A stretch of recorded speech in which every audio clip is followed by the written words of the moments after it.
Welcome to Bibleology, Genesis 2, 1 through 25.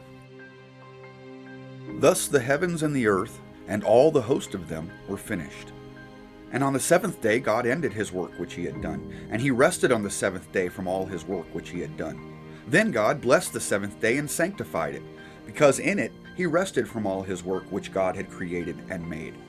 This is the story of the heavens and the earth when they were created, in the day that the Lord God made the earth and the heavens. Before any plant of the field was in the earth, and before any herb of the field had grown. For the Lord God had not caused it to rain on the earth, and there was no man to till the ground. But a mist went up from the earth and watered the whole face of the ground. And the Lord God formed the man of the dust of the ground, and breathed into his nostrils the breath of life, and man became a living being. The Lord God planted a garden eastward in Eden, and there he put the man whom he had formed.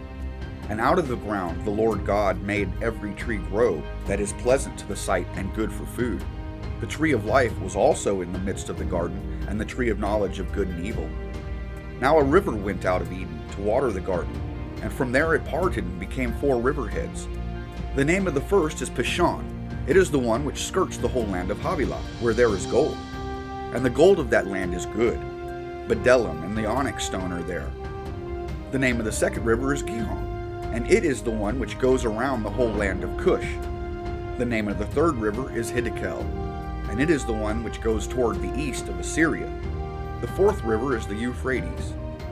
Then the Lord God took the man and put him in the Garden of Eden to tend and keep it.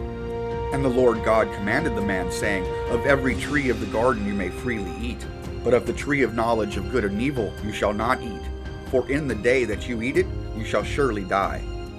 And the Lord God said, It is not good that man should be alone. I will make him a helper, comparable to him. Out of the ground the Lord God formed every beast of the field and every bird of the air, and brought them to Adam to see what he would call them.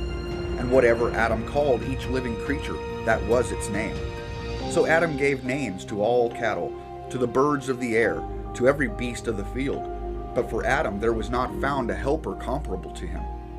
And the Lord God caused a deep sleep to fall on Adam, and he slept. And he took one of his ribs and closed up the flesh in its place.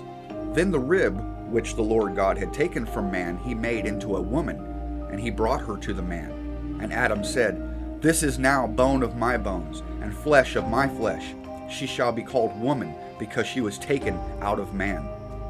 Therefore a man shall leave his father and mother, and be joined to his wife, and they shall become one flesh. And they were both naked, the man and his wife, and were not ashamed.